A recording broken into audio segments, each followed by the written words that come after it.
ladies and gentlemen. Welcome back to this week's episode of Couch Trip. I'm Billy Courtright. That's Eddie Reece. We appreciate you being here for the next 45 or so minutes where we dive a little bit deeper into a subject matter that I, for one, know very little about because Eddie told me what he wanted to talk about today, and my first reaction was, what?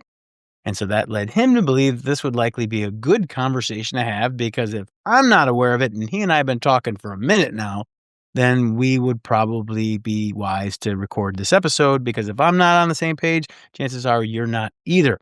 And with that, we are excited to bring you some fresh content. And by the way, if you're liking our content, wherever you receive your podcast or if you're watching us on YouTube, please feel free to like, subscribe, hit the notification icon, and make sure you're aware when we produce new content. And if you're enjoying this, learning from this, finding this of any value whatsoever, don't keep us a secret. We would love to grow our following and continue to bring impactful and otherwise wise nuggets of the elements of psychotherapy, therapy, and the like. So again, personal plug right there. Selfishly appreciate you staying with us. So with that, the question that I have for Eddie is, Eddie, as you have led me to believe, we as human beings, as people, as individuals in the society for which we live, are made up of parts. We're made up of individual parts that likely work together. I'm not exactly certain what those parts are in the context of what we're about to talk about. So let's just start it this way. Would you be so cool as to share with me and the rest of our listening and viewing audience the parts for which you speak? Sure. The idea that we're made up of different parts is not new.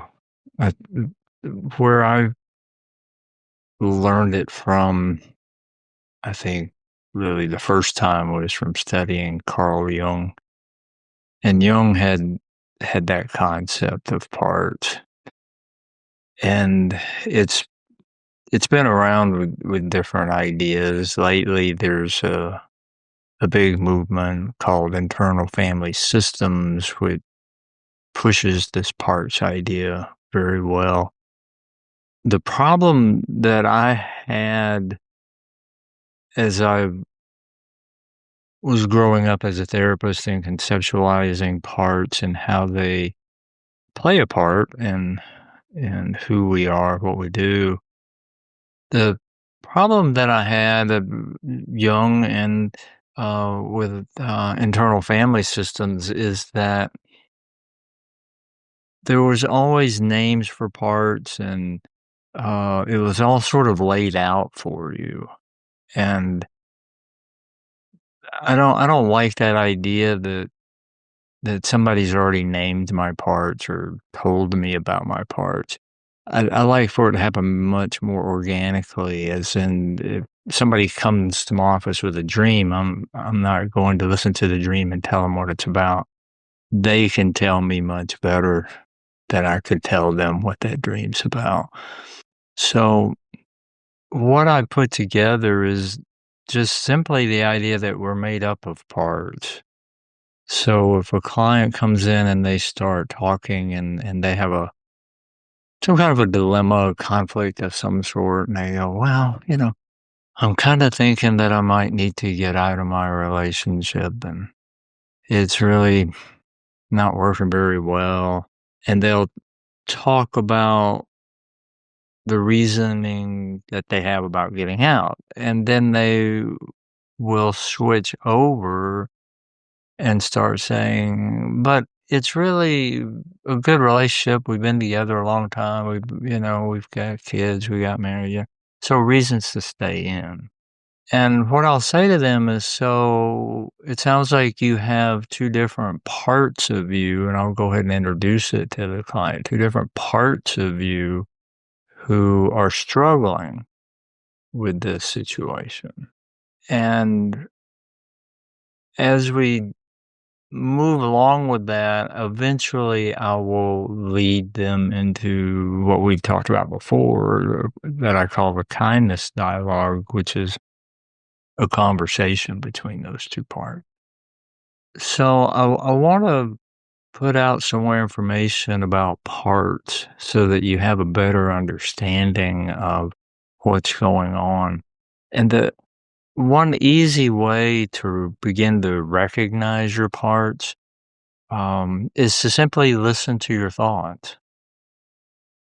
If you step back and witness the thoughts you're having, what you will hear is generally an argument. Oh, I'm not feeling really that great today. Hmm. Yeah, but I've got a lot I got to do. Okay, there's two different parts right there. And if you change the the verbiage, so you say, "Well, I'm not feeling very well," instead of, "Well, I've got a lot to do today," you say, "Well, you or we have a lot to do today," so that you begin a conversation. That way you can see that there's two different pieces of you, and there's the beginning of a conflict. And I tend to look at the issues that people have from this idea that if they come in with anything, they're not sure what to do about a relationship, they are not sure what to do about a job, they're not sure about what to do about anything. They're anxious, they're depressed, they're upset, they're whatever they are. As they talk about it, you will hear different parts. And so the trick is to help folks hear those different parts and see them as different parts, that we are not a singular entity. Uh, that if you work really hard to become a singular entity and you're somewhat successful with it, you're going to become Dr. Phil, or Dr. Laura, or, Rush Limbaugh, that throw any subject matter at them and you can very accurately predict their response to it. And so what they've done is they've turned their persona over to one part. And that one part is the one who's always speaking, which means none of the other parts get a say. And Jung talked about this very well in terms of if you go in one direction to any degree, you're going to create another side of that direction. So I'm old, so I use Rush Limbaugh as the example, but Rush is on the radio railing against drug dealers. And that's one hand. These drug dealers need to be buried under the jail, which I think was pretty much a direct quote. The other hand is downing Oxycontin.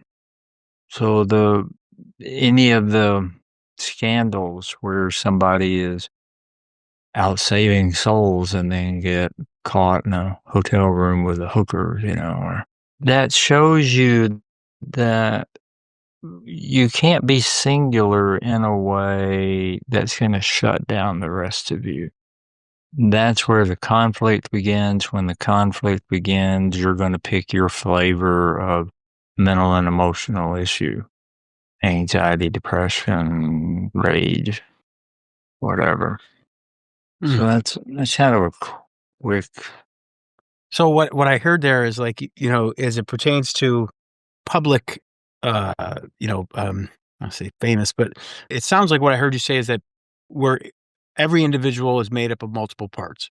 And there are certainly parts that maybe we feel are more appropriate for whatever public facing image we're trying to portray. Maybe like, it's not to say that Rush doesn't, should rot in prison. At the same time, he's dealing privately with an addiction. There's actually two parts of him. One part that Hippocratically, obviously, has an affinity for prescription drugs, which we can go down a rabbit hole of whether or not he thought that was justified. It's not for us or me to say anyway. But what I heard you say, and it's kind of interesting to me, was that like yes, we're all made up of parts, and ultimately there's a decision made. Which part is going to win out in how we want others to view us? Is that Yeah, but it's not really a decision. Each part is vying for control all the time, which is vying from whom? Us? from the other part. Okay. So that's how somebody gets caught, you know, if you rail against homosexuality and that part has gained control and that's your public persona, the other part of you wants to be heard, seen, felt, because that's what all of us want. That's what all of our parts want. All of us have this deep desire, which most of us are, I think, just unaware of, maybe is a good word, to be seen and heard, felt, to which means somebody can know things about me that maybe no one else knows, or I don't share, or I don't even really want to know about myself, and treat that information with kindness and curiosity, compassion. They're not going to shame us in any way. That I really truly believe is our deepest desire, no matter what we're striving for. So the part that is losing the battle at that moment is driven by that desire and driven by the basic survival instinct of you're not going to overpower me. If I get overpowered, I die. So I'm going to fight. And since this part doesn't want to even acknowledge that this part exists in most cases, it has to kind of do an end around, and then you get caught in a hotel room or the bathroom stall in the Minneapolis airport, as our congressman did. Um, because this battle can't be won. The more you become one side, the stronger the other side becomes. And when something like that happens, for most of us, not nearly as dramatically, but we tend to call that sabotaging ourselves. Mm. Oh, I work my way up, and I'm being successful, and then I do something and I blow it, and it all comes crashing down. That's not sabotage as much as it is this part saying, you must listen to me. I must be seen, heard, felt. And I can't do this if this part's railing against me. And who needs to hear this part more than anyone is the other part. And that's where the kindness dialogue comes in. The trick to whatever your affliction is here is for each side to find a way to listen to each other and to be, that whole thing of curious and kind and then eventually compassion toward each other. And we'll talk more about that in the kindness dialogue. But when that happens, then the argument ends. Not for good, because you've been doing it for 20, 30, 40, 50 years. So you're not going to stop arguing. I'm pretty old now, and every day, multiple times a day, I fall back into this pattern. If I drop something, forget something doesn't work, the computer won't load a page or something, and I get frustrated. That's one part of me. And that part may, you know, lash out.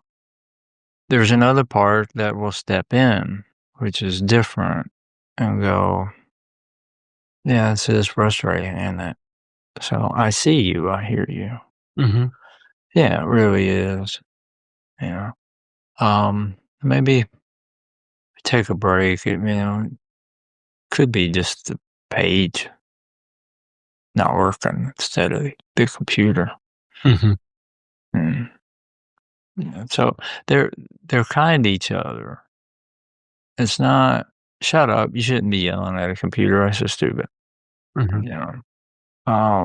They understand each other and they become friends and supportive of each other. In your opinion, is there, I know we're all different, we're all individuals, but is there a kind of a predictable volume of parts? Is there do individuals typically have like these 3 parts or these 2 parts, or most Mhm. individuals have 4 parts? Or in your opinion, because I'm hearing you Yeah, talk about at least 2, but I'm just wondering if I'm looking inward, like how many parts do I have, and where do they stem from? And I can in my mind, I can go back till, 5 years old, but then sure. I yeah, so, like, just kind of like, would there be a diagram, or, like, most individuals have these 3 Yeah. vying parts? Well, that's what IFS does, which I just don't like at all. Because your diagram is your diagram. Your map of parts is your map of part. And your names for them are your names. And the ones you're dealing with are the ones you're dealing with at the moment. So it's a good question, I mean, and how many? Well, I mean, it doesn't matter. Just listen to whoever's up at the moment. Different ones come up at different times depending on what's going on. And Jung described the psyche, as he called it, our psychological nature, as a iceberg or even a mountain under the water, and all we know is the tip of that. Mhm, And then there's all this. So I'm convinced, after doing therapy for some 35 years. I mean, I could do therapy, at least once or twice a week forever and never run out of stuff. So I think it's almost infinite. I had a one frame cartoon one time that a guy talking to his therapist, and the therapist says, I think we got to start looking at past lives because you've messed things up so bad you couldn't have done it in one lifetime. This stuff goes back generations and goes back evolutionarily. So you're never going to run out of stuff. They're all in there. What generally happens when I'm working with somebody in my internal dialogue? There's generally what I call the taskmaster. There's generally this part that says, "Okay, we got to get this done." First part, as I said earlier, says, "Oh, I'm not feeling so good," and the other part, being the taskmaster, says, "We got a lot to do. We got to get this done. We got to get that done." So let's go. So that's a real common situation. And so generally there's going to be a couple of parts that sort of rise to the top, but there's all sorts of subparts underneath all that. And the worn out example I use is deciding where to go for lunch or what to eat lunch, or what to eat for lunch. One part goes, "Oh, let's go to the Mexican place." And another one's like, "Yeah, but we were there, 3 days ago." Or another one says, "Yeah, so let's go to the chicken place." And there may be 4 or 5 different opinions. And so each part, because I've done the kindness dialogue for so many decades, each part is not mad at the other. They're not in an argument, so it's not like, "Well, I want to go to the chicken place," they all throw their ideas out there. Everybody's listening and kind of bouncing around, and then there's some consensus made. And I am not in charge of that. There is no in charge of, it's the anybody who wants to pipe up about where to eat.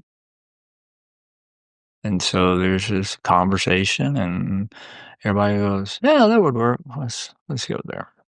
So as I'm listening to this in my mind, and for those that have heard Eddie and I speak, you may remember I have two boys. At the time of this recording, they're 11 and 7, and so I've seen Inside Out, one and Mm-hmm. two. So Yeah. I'm reminded Yeah. of Inside Out and the animated characterization and personification of individual parts. Yeah.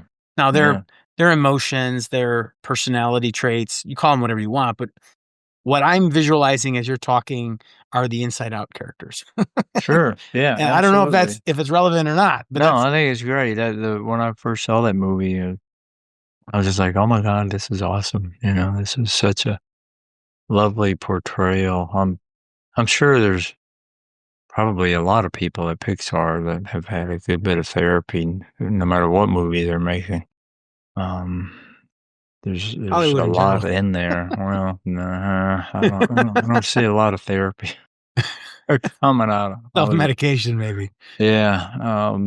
So yeah, I mean, that's it. It's all those different parts, and one of the many things the movies do so well is to show you the importance of all of them. Yeah.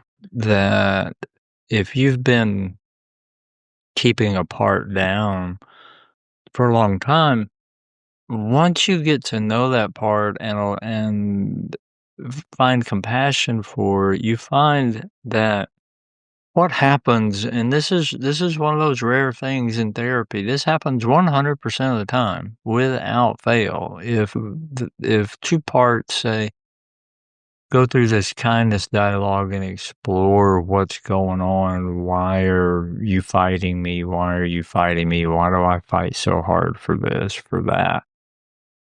That they want exactly the same thing, but they don't know that because it seems like they're fighting for very different things.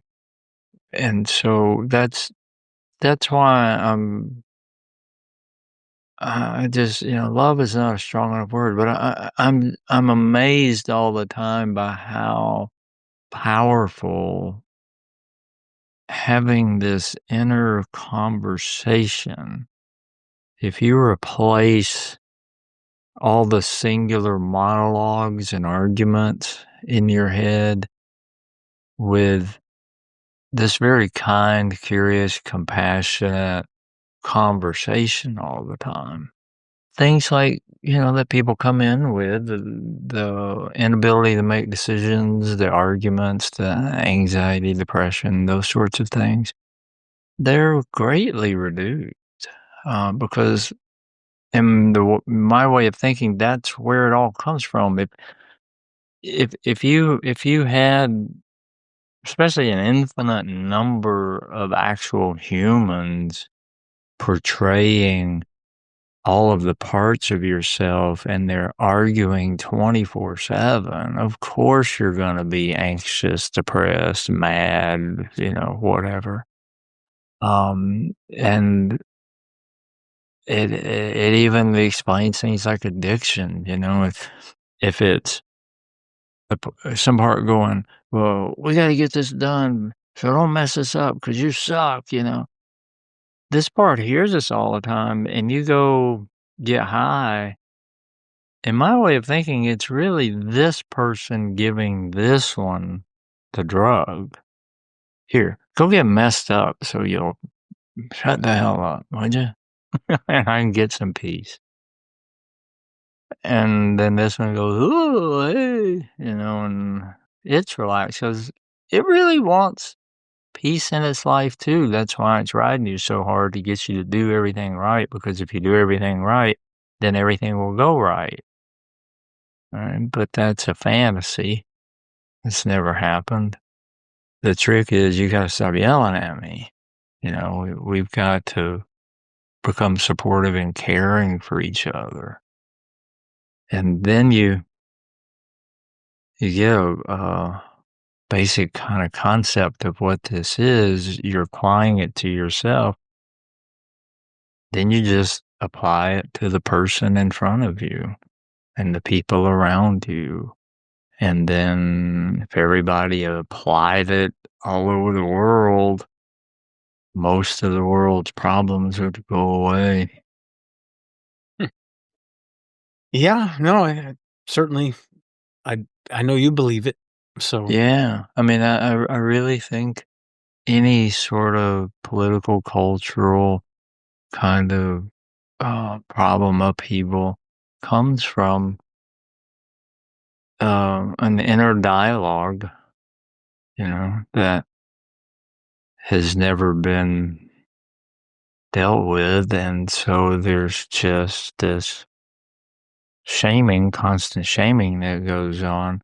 And you've got to cover that up, and you're going to cover it up by becoming better than other people. And in order to prove you're better than, which you believe will get you acceptance and love and all that kind of stuff, then you're going to go out and try to rule the world.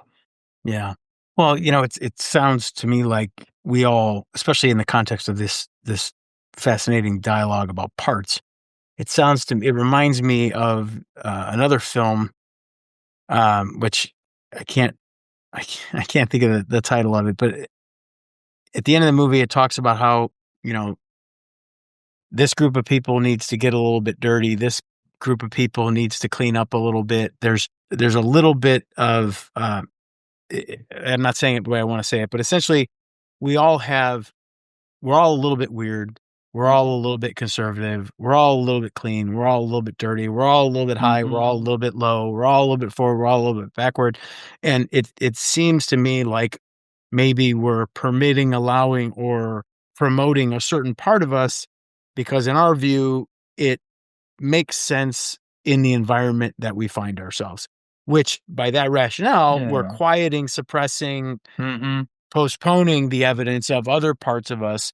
And in your explanation, those parts are going to rebel against that suppression until one day they peek through.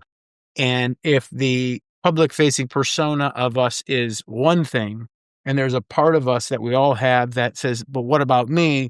And that's the Mm-hmm. part that might get you in trouble, air quotes, within the group of people that you're trying to probably not accurately present yourself, which is, Yeah. and you think politically, like I've said this before, I'll say it again. I'm an incredibly centrist individual, I'm very moderate. I have friends on both sides, all the way to the right and all the way to the left and everywhere in the middle. And I voted one way, I voted the other way.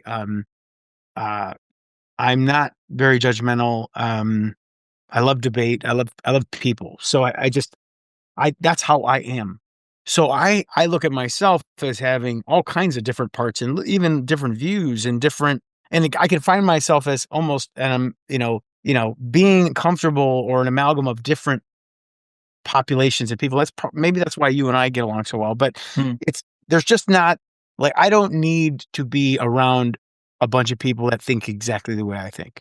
Mm-hmm. Like, I am as intrigued and interested and fascinated by people that think nothing like the way I think, or maybe live nothing about like the Mm-hmm. way I live, But again, in the context of these parts, maybe in my mind, and I never thought of it this way, maybe you'll have an opinion, but maybe in my mind, I'm a little more comfortable with my parts. and, Mm. and there's my parts might get along with one side of the coin better than the other. I don't know, but Yeah. um, I that's would I would say maybe, Bill. Your description was very clear and concise, which tells me that you've picked those particular parts to put out there. So where are the other parts? And what do they have to say? I read a book I think it was in my maybe early 20s called The End of the Road. John Barth, and he had a character. The main character in the book is called Jacob Horner, and I usually don't remember things like this. But Jacob was asked, "Well, what's your opinion on this?" And he said, "I have all opinions." And I remember how that stuck with me. This is long before I had looked at any of this stuff. I have all opinions. And I think most of us may not have all opinions, but we have an awful lot of opinions about different things. And if we were more knowledgeable about all of those opinions and looked for them and seek them out and listen to them, it would be difficult to describe yourself as any particular way. Hmm. People will say, "Oh, how you doing?" I go, "Well, depends on which part of me you're interested in. Some of them are all right, some of them are awful, some of them are great, and there's a lot in between." Hmm. You know, it's the way I answer how I played golf today. I hit some great shots, I hit some really stinkers, and I hit a lot in between. Because that's kind of how I see the whole world operating. There's a lot of this, a lot of that, and a lot in between. It's all a big bell curve. So, yeah, you may call yourself, say, a centrist, but if we broke down the issues and the particular issues, I think what we would find is that on this issue, you're very more that way than this way. And on this one, you're all the way over on that one. And on this one, you're this way. So, and I think we would find that with most of us. To pick any one side and just dig in, you run the risk of what we're talking about here with the parts of shutting down any other part. So I guess all of that is to learn to be open to all the things that you are and not so sold on anything that you are. And if you're fortunate, whoever you are is going to change. Right. And most of us, there's just a basic human phenomenon of thinking we're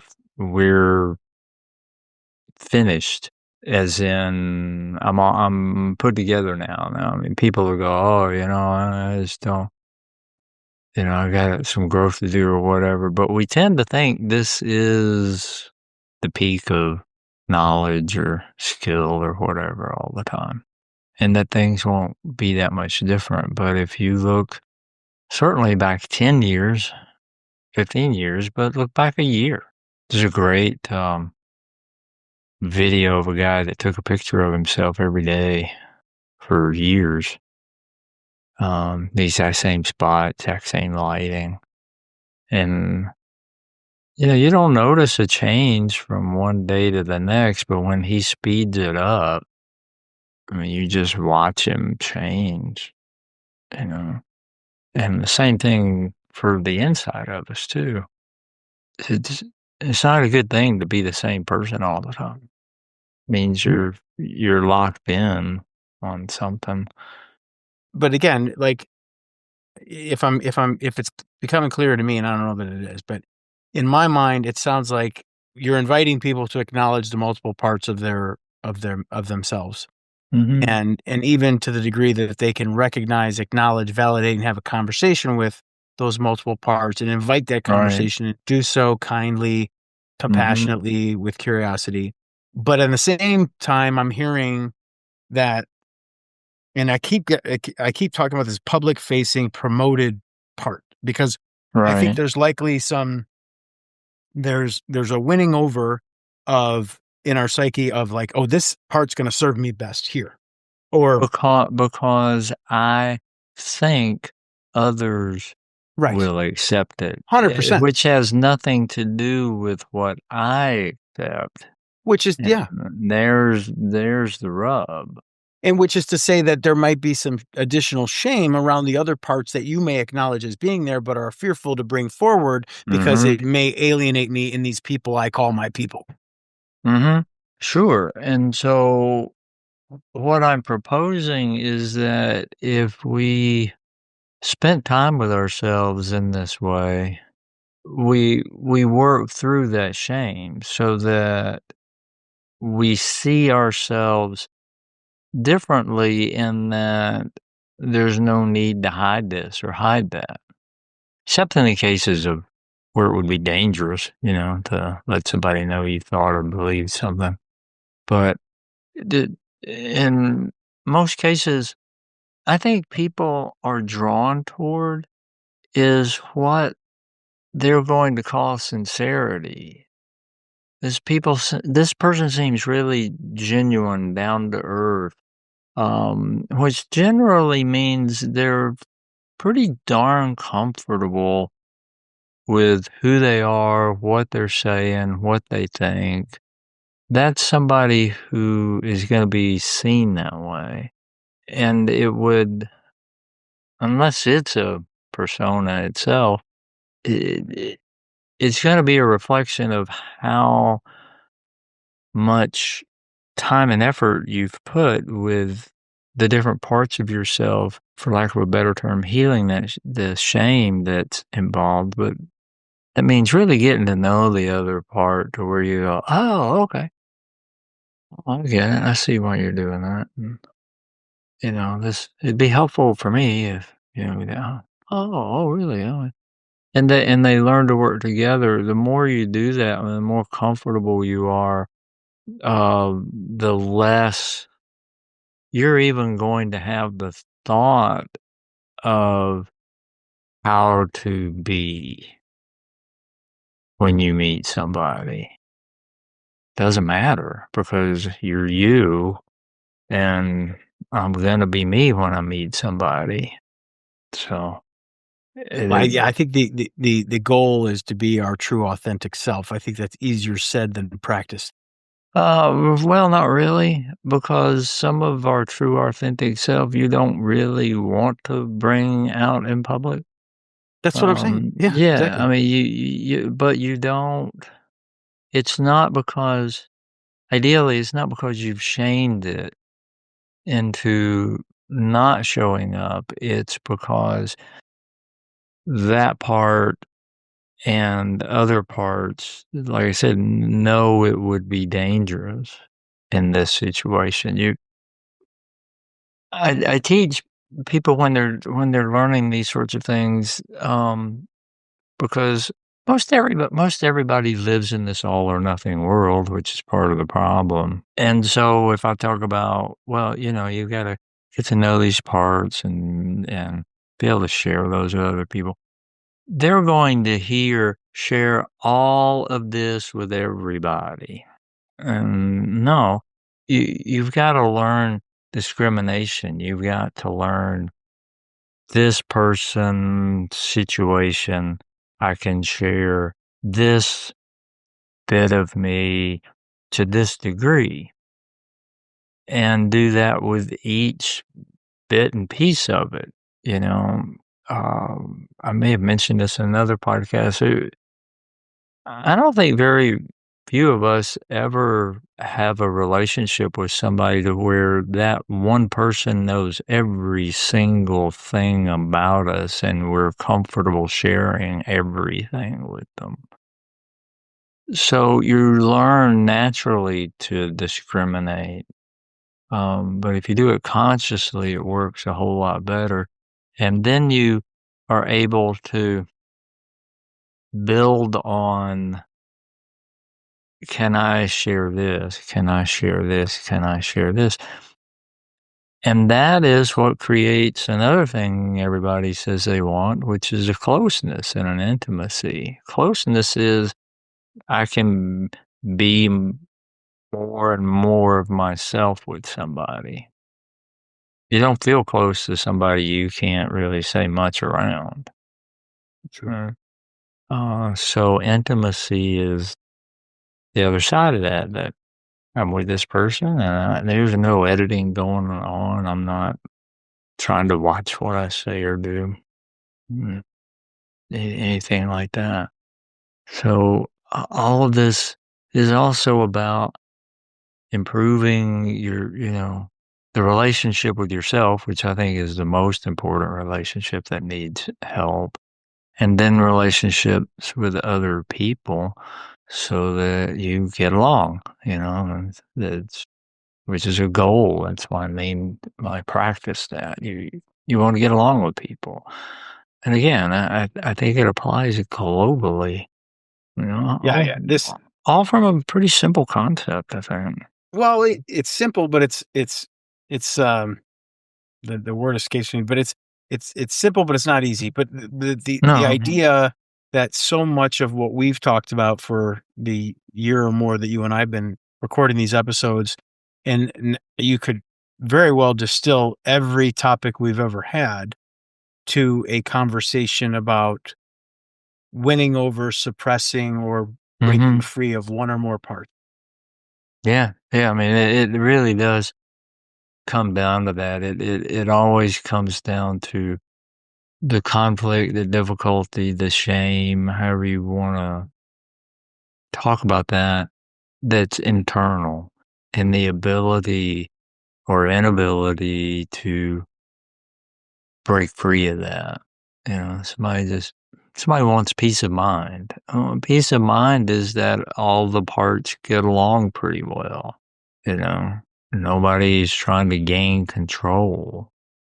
Nobody's trying to figure things out. I mean, that was something in my own therapy that was pretty powerful for me. And when I realized I spent most of my time trying to figure things out, what that means is ignoring how I really felt.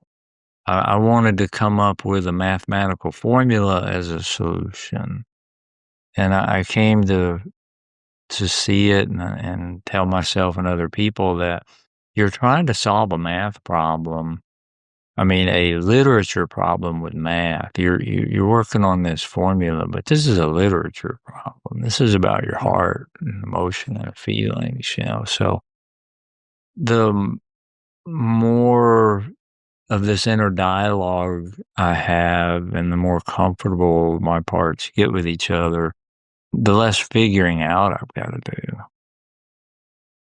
I know why I want to do something because it's not I want to do, it's all these parts together work together and they want to go to the Mexican place and eat.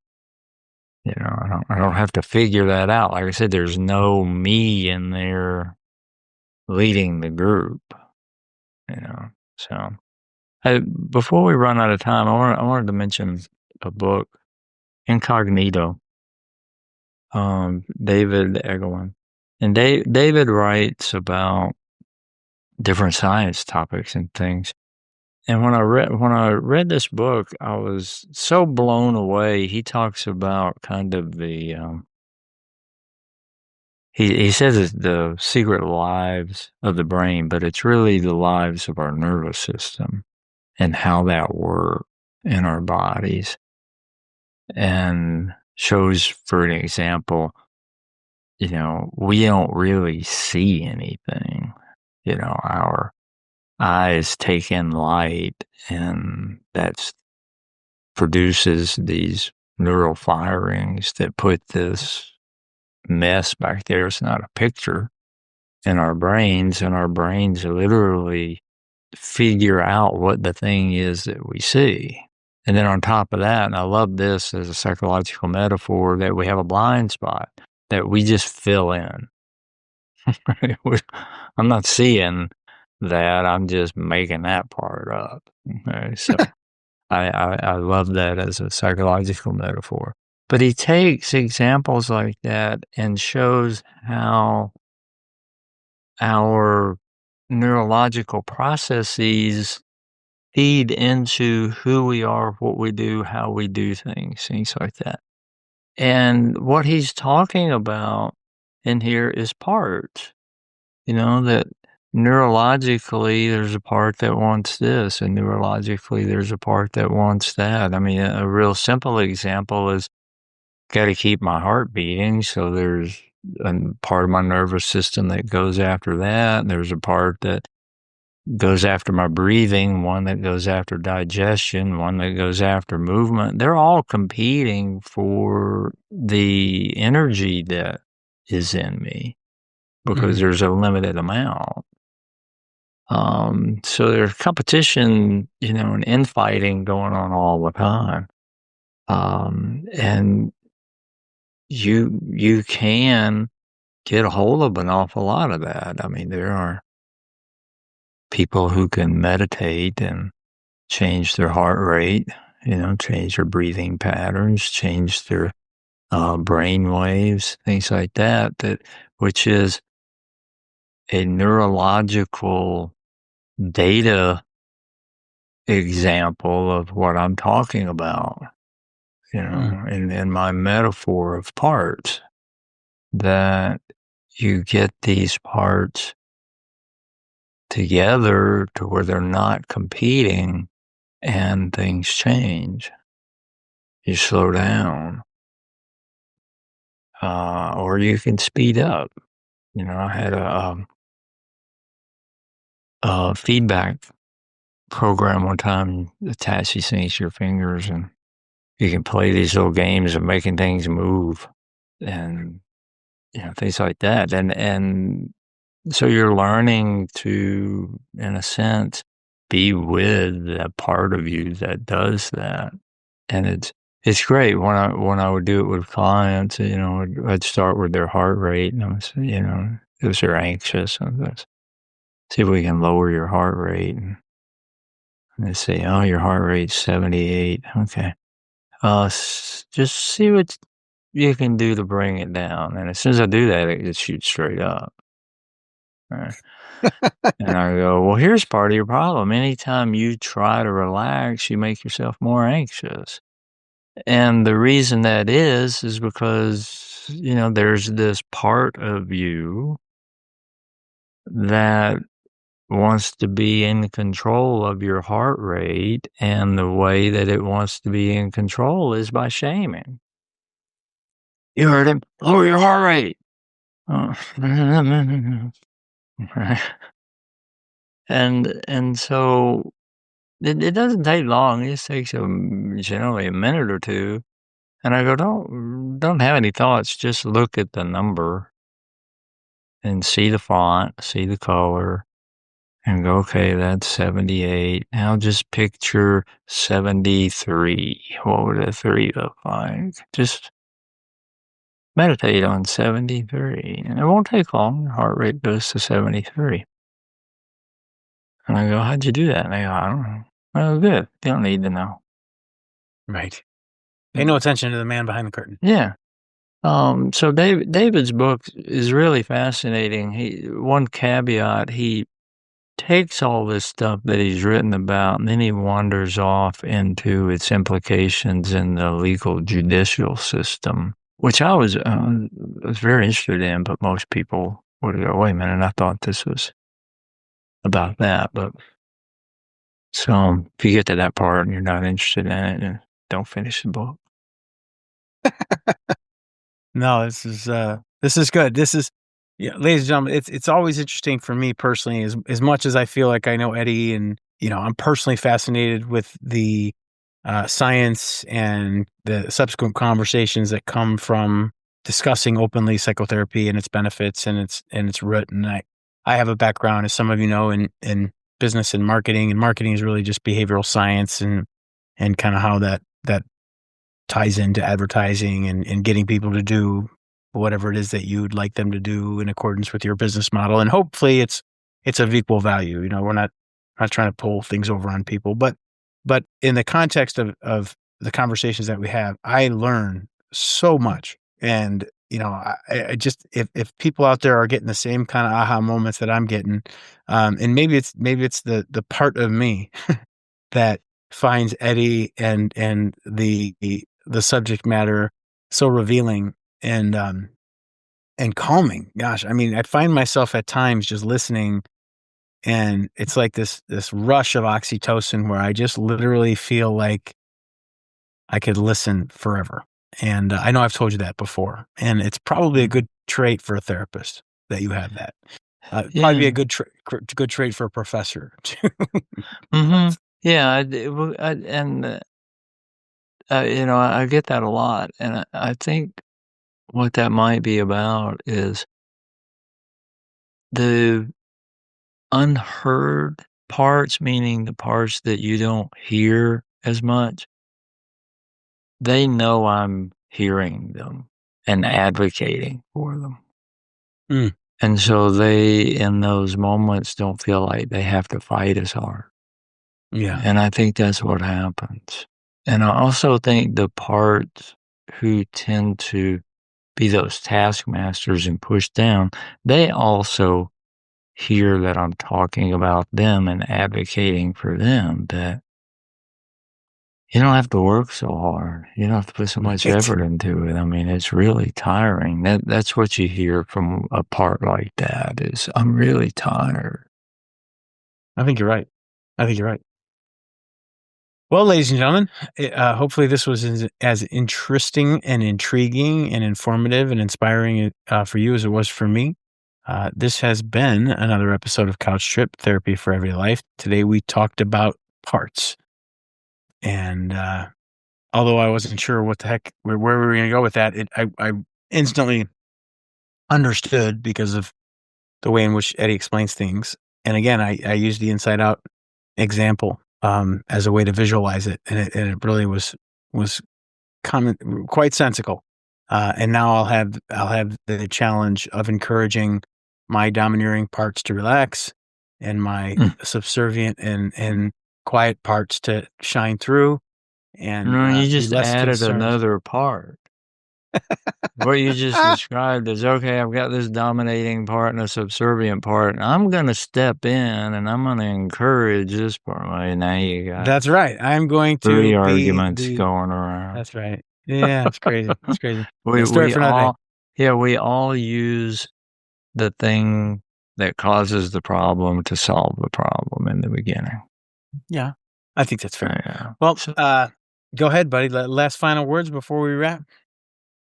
in the end, only kindness matters, I love that.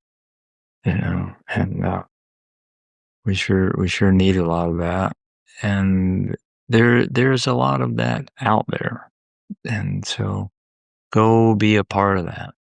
Sounds good. All right. Thank you, ladies and gentlemen. Again, don't keep us a secret. We'll be back next week. Talk to you soon. Bye bye. Bye.